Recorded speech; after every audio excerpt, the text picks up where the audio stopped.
प्रियजनों, राधे राधे, जय श्री कृष्णा। मेरा नाम है चाणक्य राज भारद्वाज और आप देख रहे हैं राशि ज्योतिष दर्पण मन का सुख जीवन का। प्रियजनों, हम बात कर रहे हैं देवगुरु बृहस्पति के मार्गी होने की, जो कि इस वर्ष के अंतिम दिन यानी कि 31 दिसंबर सन 2023 को सुबह 7:08 पर अपने मित्र मंगल की राशि मेष में मार्गी हो जाएंगे। अभी तक देवगुरु बृहस्पति वक्र अवस्था में चल रहे हैं। जब देवगुरु बृहस्पति मार्गी हो जाएंगे तो आपकी उन सभी समस्याओं और बाधाओं से मुक्ति दिलाने का कार्य करेंगे जिनसे अभी तक देवगुरु बृहस्पति के वक्री होने पर आपको करना पड़ रहा था। प्रियजनों, देवगुरु बृहस्पति जो है इस सौरमंडल का सबसे बड़ा ग्रह है। यह स्वभाव से उग्र, महान, दयालु, प्रसन्नचित्त, शुभ फल प्रदान करने वाला, सकारात्मक तथा सम्मानित ग्रह है। प्रियजनों, गुरु उच्च शिक्षा के साथ साथ न्यायाधीशों, काउंसलर, बैंकर, धर्म गुरुओं तथा फिल्म आदि से जुड़े क्षेत्रों का प्रतिनिधित्व करता है। साथ ही यह धन से जुड़े लेन देन, आशा, ईमानदारी, न्याय, आध्यात्मिकता तथा सामाजिक मेलजोल को भी दर्शाता है। देवगुरु बृहस्पति को जन्म कुंडली में संतान का कारक माना गया है। प्रियजनों, देवगुरु बृहस्पति को 2 राशियों का स्वामित्व प्राप्त है, जिनमें पहली राशि धनु है और दूसरी है मीन राशि। देवगुरु बृहस्पति को धातुओं में सोना तथा रंगों में पीले रंग से जोड़ा गया है। गुरु कर्क राशि में उच्च के तथा मकर राशि में नीच के हो जाते हैं। सूर्य, चंद्रमा तथा मंगल इनके मित्र ग्रह हैं और बुध और शुक्र इनके शत्रु ग्रह हैं। अब बात कर लेते हैं परिजनों मेष राशि की, जिसमें देवगुरु बृहस्पति गोचर कर रहे हैं। तो मेष राशि राशि चक्र की प्रथम राशि है। स्वभाव से यह भी उग्र राशि है तथा चर राशि है और अग्नि तत्व की राशि है। इस राशि के जातक साहसी और बहादुर होते हैं तथा यह एक शुरुआत को भी दर्शाती है। इसके स्वामी मंगल हैं, जो कि देवगुरु बृहस्पति के मित्र हैं। इस वजह से भी देवगुरु बृहस्पति का मार्गी हो जाना इनकी राशि में शुभ फल प्रदान करने वाला होगा। जैसा कि प्रियजनों आप लोग जानते हैं और मैंने बताया भी है कि हम चर्चा कर रहे हैं देवगुरु बृहस्पति के मार्गी होने पर सभी 12 लग्न और 12 राशि के जातकों पर क्या प्रभाव रहने वाला है।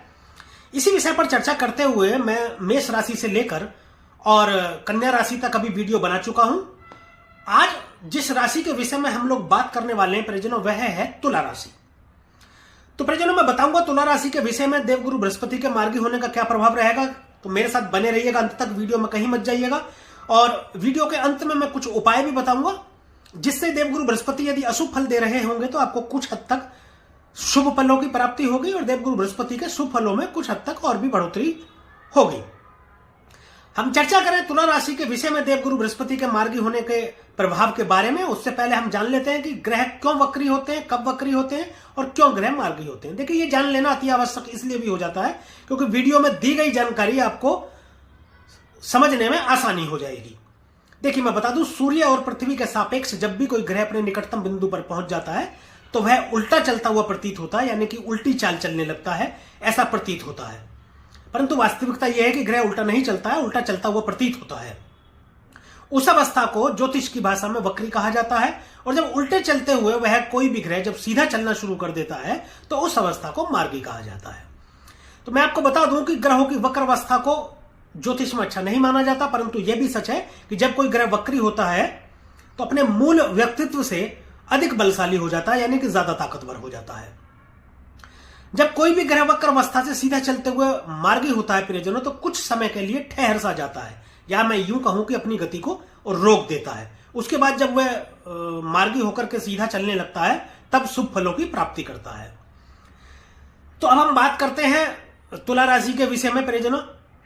यह मेरा वीडियो लग्न पर आधारित है, चंद्र राशि वाले भी इसको देख सकते हैं। तो मैं बता दूं कि जिनकी जन्म कुंडली में पहले घर या पहले भाव में 7 नंबर लिखा हुआ है उनकी तुला लग्न बनती है। यह वीडियो उनके लिए है। तो तुला लग्न वालों के लिए बता दूं, आपकी राशि से जो देवगुरु बृहस्पति गोचर कर रहे हैं वह कर रहे हैं परिजनों सप्तम भाव में। सप्तम भाव दाम्पत्य का भाव है, साझेदारी का भाव है, व्यापार को भी देखा जाता है। यहां से सप्तम भाव में देवगुरु आपके गोचर कर रहे हैं। मार्गी हो जाने पर अत्यधिक शुभ फलों की प्राप्ति करेंगे। ये आपकी व्यापार में वृद्धि करेंगे आपके, या आपके दाम्पत्य जीवन में कोई खटास या मनमुटाव अभी तक चल रहा होगा तो उसमें सुलह का कारण बनेंगे। देखिए, देवगुरु बृहस्पति जो है सुलह के कारक कहे जाते हैं, संबंधों में सुलह कराते हैं। यदि कहीं कोई प्रॉब्लम या कोई दिक्कत परेशानी हो जाती है तो देवगुरु बृहस्पति यदि आपके शुभ हो तो उनमें जल्दी सुलह भी हो जाती है। खास तौर से जब दाम्पत्य के घर में बैठे हो, यानी कि सप्तम भाव में बैठे हो सकता है आपका कोई साझेदारी में व्यापार चल रहा हो, तो साझेदार से किसी बात को लेकर के मनमुटाव हो रहा हो। कई बार हो जाता है कि व्यापार में अनबन की स्थिति हो जाती है, या कभी आप ऐसा भी सोचने लगे हो कि हम अलग हो जाएंगे, अलग व्यापार करेंगे, ऐसा मन में विचार आया होगा आपको, लेकिन व्यापार आपका अच्छा चलेगा, बेहतरीन चलेगा, उन संबंधों में भी आपके सुधार आएगा 31 दिसंबर के बाद में। देखिए मैं आपको बता दूं, देवगुरु बृहस्पति यहां पर छठे घर के मालिक होकर के बैठे हैं परिजनों। छठा घर रोग, रिपु और ऋण का है। छठा घर देने का कहा जाता है परिजनों। रोग में हो सकता है आपके कुछ बढ़ोतरी कर दें, सांस की बीमारी इत्यादि आपको हो सकता है, लेकिन एक फायदे का यह काम हो सकता है आपको। यदि आप कोई लोन लेना चाह रहे थे आपको व्यापार में बढ़ोतरी के लिए, जिसमें यदि आप मान लो कठिनाई आ रही थी या कोई परेशानी उत्पन्न हो रही थी, वह परेशानी सारी दूर हो जाएगी, बाधा दूर हो जाएगी, लोन आपको आसानी से मिल जाएगा, और उससे जब अपने व्यापार को आप बढ़ाएंगे तो उस व्यापार में भी वृद्धि होगी, अत्यधिक वृद्धि होगी इस व्यापार में भी। 31 दिसंबर के बाद आपके सारे काम बनेंगे। यहां पर बैठ करके गुरुदेव ऐसा फल आपको प्रदान करेंगे। फिर जब आप बात करते हैं देवगुरु बृहस्पति की दृष्टियों की, जो पहली दृष्टि है इनकी पंचम दृष्टि, और वह जाएगी आपके लाभ भाव में। सबसे पहले मैं ये बता दूं आपको परिजनों कि देवगुरु बृहस्पति जहां पर दृष्टि डालते हैं ना, वहां के प्रभाव में वृद्धि करते हैं। 11वां भाव लाभ का भाव है, इच्छा पूर्ति, डिजायर का भाव है, बड़े बुजुर्गों का भाव है, लंबी दूरी की यात्रा 11वें भाव से देखा जाता है, तो लाभ में आपके अत्यधिक बढ़ोतरी कर देंगे। देखिए सप्तम भाव में बैठे हैं, व्यापार का भी भाव है, वहां बैठ करके लाभ भाव में दृष्टि डाल रहे हैं, लाभ को देख रहे हैं। सामाजिक मान प्रतिष्ठा भी देखी जाती है 11वें भाव में, तो व्यापार के जरिए आपके लाभ को अत्यधिक बढ़ा देंगे, अचानक से एकदम बूस्ट कर देंगे आपको। मल्टीपल आपके सोर्सेस होंगे इनकम के। देखिए 11वां भाव लाभ का भाव यानी धन का भाव कहा जाता है। धन वह धन परिजनों जो आप कमाते हैं, जो आप खुद कमाते हैं। वैसे तो दूसरा भाव भी धन का कहा जाता है, लेकिन दूसरा भाव धन का वह भाव होता है जो आपको मिलता है, जैसे पैतृक संपत्ति। परंतु जो अपनी खुद की इनकम से आपने धन बनाया हो वह 11वां भाव होता है। 11वें भाव में जो भी इनकम आप करते हैं वह दर्शाता है, वह सामाजिक मान प्रतिष्ठा में बढ़ोतरी करेंगे आपकी। लंबी दूरी की यात्रा आपको जरूर कराएंगे, लेकिन यात्राओं से लाभ देंगे आपको। हो सकता है विदेश की भी यात्रा आपको कराएं, लेकिन वहां से लाभ देंगे। व्यापारिक यात्रा करा सकते हैं, जिससे आपको बहुत अधिक लाभ होगा। जहां से आपको प्रेम संबंधों में बढ़ोतरी होगी। प्रेम संबंधों में यदि आपके कुछ मतलब कहीं शक के चलते अगर आपके संबंधों में कोई मतलब खटास आई होगी या मनमुटाव आया होगा, तो उनको सुधारने का भी काम करेंगे देवगुरु बृहस्पति। अब बात करते हैं परिजनों इनकी दूसरी दृष्टि की, जो कि इनकी सप्तम दृष्टि है परिजनों। सप्तम दृष्टि आपके ये पड़ेगी आपके लगन में परिजनों। लगन देखिए, लगन मैंने बताया मेरी कई वीडियो में मैंने बताया आपको, लगन जो होता है वह खुद आप होते हैं, ये मानिए। यानी कि आप खुद हो गए, जीव होता है लगन जो होता है। लगन में दृष्टि डालेंगे तो उच्च शिक्षा की प्राप्ति करेंगे, आपकी पर्सनैलिटी में निखार लाएंगे, आपके निर्णय को सही करेंगे। अब तक हो सकता है आपको निर्णय लेने में परेशानी हो रही हो, या आपके निर्णय गलत हो रहे हो, या हो सकता है कि आपने कोई निर्णय लिए हो वह निर्णय गलत सिद्ध हो गए हो। हालांकि सोच करके तो आपने यही लिया होगा कि निर्णय सही रहेगा, लेकिन वह गलत सिद्ध हो गए होंगे। देवगुरु बृहस्पति के वक्र अवस्था रहते हुए पीछे दिनों में कुछ परेशानी ये भी आई होगी आपको, जैसे गुरु चंडाल योग बना हुआ था या वक्र हो गए थे देवगुरु बृहस्पति, तो आपके कुछ निर्णय गलत हुए होंगे। हो सकता है आपके मन में कुछ असमंजस की स्थिति बनी हुई हो, या अभी भी असमंजस की स्थिति बनी हुई हो, या सब 31 दिसंबर के बाद में ठीक हो जाएगा। देवगुरु मार्गी होने पर आपको सही मार्ग दिखाएंगे। खुद भी मार्गी होंगे तो आपको भी मार्ग अच्छा ही दिखाएंगे, सही मार्ग दिखाएंगे, सही दिशा दिखा करके आपके इन्वेस्टमेंट के रास्ते खोलेंगे। यदि आप विद्यार्थी हैं तो आपके शिक्षा में आ रहे व्यवधान को दूर करके आपको उच्च शिक्षा की प्राप्ति करेंगे, ज्ञान की प्राप्ति करेंगे। एक बात और एक शानदार मैं आपको बहुत बेहतरीन बताने वाला हूं। देखिए देवगुरु बृहस्पति जब तक मार्गी रहेंगे, यदि आप कंसीव करने की सोच रहे थे या संतान प्राप्ति के विषय में आप चिंतित थे, या संतान आपको नहीं हो पा रही थी, या आप 100% आपको प्रबल योग है इस वक्त। देखिए बाकी तो आपके जन्मस्थ ग्रहों को देख करके भविष्यवाणी की जा सकती है, यानी प्रेडिक्शन किया जा सकता है, लेकिन ये जो आपके योग बने हुए हैं, ये तुला राशि वालों के लिए अभी ये अच्छे योग बने हुए हैं, जिससे महिलाओं को गर्भ धारण हो सकता है, संतान की उत्पत्ति भी हो सकती है। अच्छे योग बने हुए, जिसमें पुत्र प्राप्ति के योग बने हुए हैं। सप्तम दृष्टि डाल के आपके लगन में देवगुरु बृहस्पति ऐसा फल प्रदान करने वाले हैं, शुभ फल प्रदान करने वाले हैं। अब बात कर लेते हैं परिजनों इनकी आखिरी यानी कि नवम दृष्टि की, जो कि पड़ेगी आपके तीसरे भाव में। तीसरा भाव पराक्रम का भाव है, साहस का भाव है, छोटे भाई बहनों का भाव है, कम्युनिकेशन का भाव है, मीडिया का भाव है, ऑनलाइन कोई काम करते हैं उसका भाव है, व्यापार का भी भाव है। बहन बेटी, मौसा मौसी, साले साली सब तीसरे घर से देखा जाता है प्रियजनों।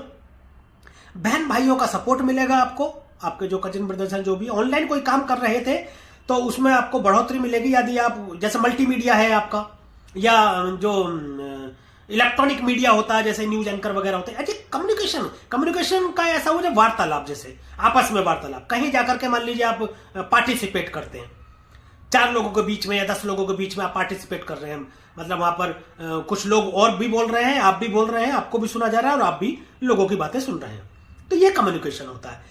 वाणी की बात करें तो दूसरा भाव होता है वाणी का, लेकिन ये कम्युनिकेशन का होता है। वाणी तो आपकी अच्छी हो ही जाएगी, आपकी बातों का प्रभाव दूसरों पर रहेगा, जिसके चलते आपके व्यापार में भी वृद्धि होगी। यहां पर दृष्टि डाल करके देवगुरु बृहस्पति आपके व्यापार में भी वृद्धि करेंगे। यदि कोई व्यापार आप शुरू करना चाहते हैं, इलेक्ट्रॉनिक मीडिया से संबंधित शुरू करना चाहते हैं, ऑनलाइन कोई व्यापार आप शुरू करना चाहते हैं, बिल्कुल शुरू कीजिए, बेहिचक बिंदास आप शुरू कर सकते हैं। बहुत अच्छा फल प्रदान करेंगे आपको, उसमें बढ़ोतरी देंगे यहां पर दृष्टि डाल करके। संबंधों में सुधार लाएंगे दृष्टि डाल करके यहां पर देवगुरु बृहस्पति, और अच्छा फल आपको प्रदान करेंगे। तो परिजन, ये रहा देवगुरु बृहस्पति का तुला राशि के जातकों पर प्रभाव। जब मार्गी हो जाएंगे तो ऐसा प्रभाव आपकी राशि पर ये डालेंगे। और अब बात कर लेते हैं कुछ उपायों की। तो उपायों में आप जो है ऐसा कर सकते हैं, एक उपाय मैं आपको बताता हूं। देखिए, 7 प्रकार का अनाज लें आप और उसकी रोटी बनाएं, उसके आटे की। 7 प्रकार का अनाज लें, उसके आटे की आप रोटी बनाएं और आप वह रोटी गाय को खिलाया करें। तो देवगुरु बृहस्पति यदि अशुभ फल दे रहे होंगे तो आपको शुभ फल देना प्रदान कर देंगे। माथे, जुबान पर और नाभि पर केसर का आप तिलक लगाएं, बहुत सुंदर और अत्यंत अच्छा फल आपको प्रदान करेंगे देवगुरु बृहस्पति। और एक और अच्छा उपाय है कि आप विष्णु सहस्त्र नाम का पाठ कर सकते हैं। ठीक है, रोजाना पाठ आप करें देवगुरु बृहस्पति का। जरूरी नहीं है कि आप पूरा पाठ करें, आपको समय की कमी रहती है, नौकरी वाले आदमी है या व्यापार में किसी भी वजह से आपके पास समय की कमी है, तो आप रोजाना जितना हो सकता है उतना पाठ विष्णु सहस्त्र नाम का करें। अगले दिन से फिर वहीं से शुरू करें। इस तरीके से आप विष्णु सहस्त्र नाम का पाठ कर सकते हैं। और साथ ही मैं आपको बता दूं, देखिए, देवगुरु बृहस्पति एक शुभ ग्रह है, संत ग्रह है और ऋषि ग्रह है, तो आपको अपना आचरण ठीक रखना है। देखिए, कर्म प्रधान है। यदि आप अपने कर्म अच्छे रखेंगे तो कोई भी जो ग्रह है आपको अच्छा फल प्रदान करेगा। यदि आप अपने कर्म खराब रखेंगे तो कोई भी अच्छा ग्रह कितनी भी शुभ स्थिति में बैठा हो आपको बुरा ही फल प्रदान करेगा। तो मैं बता दूं, आप अपने कर्मों को अच्छे रखें, दूसरों के प्रति अपने मन में गलत धारणा न आने दें, दूसरों का बुरा न सोचें, दूसरों को हमेशा अच्छा करने का विचार रखें, अपने आचरण को ठीक रखें, परस्त्री गमन ना करें, आप अंडा, मांस, मछली और शराब का सेवन ना करें, तो देवगुरु बृहस्पति अच्छा फल प्रदान करेंगे। अन्यथा ये मंदा फल प्रदान करते हुए आपके दुख का कारण बनेंगे और आपको नुकसान देंगे ये। तो परिजनों, ये रही जानकारी तुला राशि के जातकों पर देवगुरु बृहस्पति के मार्गी होने पर क्या प्रभाव रहेगा। यदि यह वीडियो आपको अच्छी लगी हो और दी गई जानकारी से आप संतुष्ट हो तो कृपया वीडियो को लाइक करें, शेयर करें तथा कमेंट करें, और हमारे YouTube चैनल को सब्सक्राइब करें और बेल आइकन बटन को भी दबाएं, ताकि इसी प्रकार की और भी महत्वपूर्ण जानकारियां आप तक समय पर पहुंचती रहें। आज के लिए, अभी के लिए बस इतना ही। मिलेंगे अगली वीडियो में एक और राशि के विषय में जानकारी को लेकर। तब तक के लिए परिजनों, राधे राधे, जय श्री कृष्णा। और आप देखते रहिए राशि ज्योतिष, दर्पण मन का, सुख जीवन का।